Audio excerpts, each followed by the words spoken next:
The Snowman by Wallace Stevens, 1879 to 1955. One must have a mind of winter to regard the frost and the boughs of the pine trees crusted with snow, and have been cold a long time to behold the junipers shagged with ice, the spruces rough in the distant glitter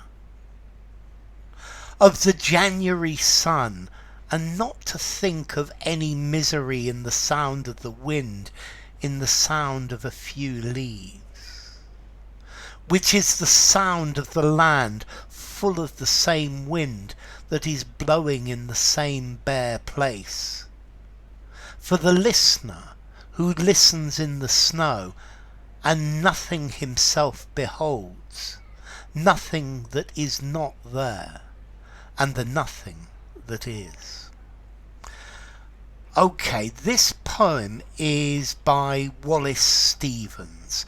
He's an American from Pennsylvania. He went to Harvard and then he went to New York Law School. He spent most of his life working as an insurance executive. And finally he won the Pulitzer Prize just before he died. So let's see, what is this poem about? Well, it's titled The Snowman, but I think this poem is much, much, much deeper than it appears. So, let's see. One must have a mind of winter to regard the frost and the boughs of the pine trees crusted with snow.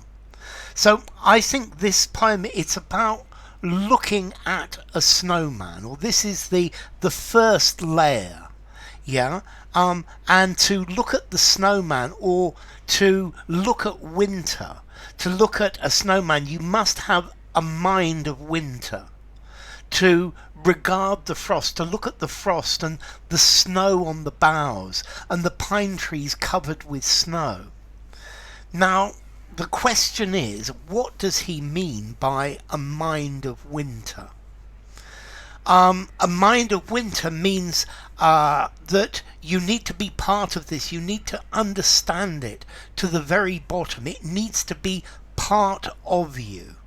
And I think he's saying that that is very, very difficult.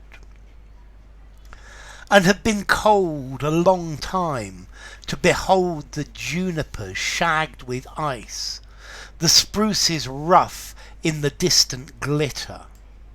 Okay, so here he's saying that to understand a snowman, you need to have been cold for a very, very long time. To look at the junipers, this is a type of tree, shagged, covered with ice. The spruces, another type of tree, rough in the distant glitter. So to look at the spruces covered in all of this snow and ice, you need to have an absolute understanding. You need to have experienced all of this. You need to be the snowman to understand the snowman in winter. Of the January sun. So this January sun needs to be part of you. This is part of winter. And not to think of any misery in the sound of the wind. Because if you were a snowman, you wouldn't think that the wind sounded miserable. But here, to think of misery when you're hearing the sound of the wind, this is putting your own emotions, your own feelings on top of a situation, and therefore interpreting it from your point of view, but not from the point of view of the scene, not from the point of view of the snowman. And if you really want to understand the snowman, you can't put your own feelings into your interpretation, or any misery in the sound of the wind, in the sound of a few leaves, in the sound of a few leaves rustling in the winter wind. You can't add things to that. Which which is the sound of the land, full of the same wind that is blowing in the same bare place. For the listener who listens in the snow, and nothing himself beholds, nothing that is not there, and nothing that is. So this wind is the sound of the land.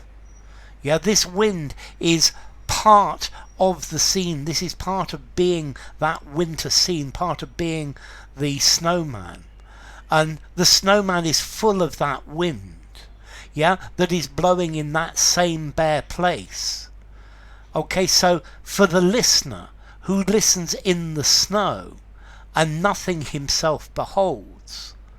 So this is for the listener to understand and to interpret no part of yourself in what you listen to interpret no part of yourself in this understanding.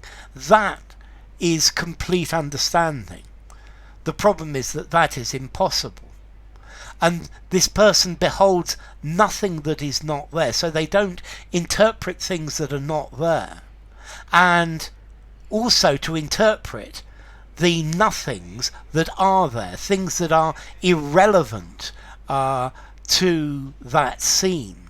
So the poem is saying, don't put your own fears, your own interpretations on things. Try to look at things independently from the point of view of what you're looking at, because otherwise you are never going to understand things properly. You're always going to put new things, new meanings into things which aren't there, because these come from you. And you need to be the scene. You need to put yourself completely in this scene and be part of it to be able to understand it properly. And this is the only way to properly understand life, is to put yourself completely in the shoes of what you're analysing, to put yourself completely in that place. So enough. If you enjoyed the video, give it a rating, subscribe to my channel, and I'll see you soon. Bye for now. The Snowman by Wallace Stevens.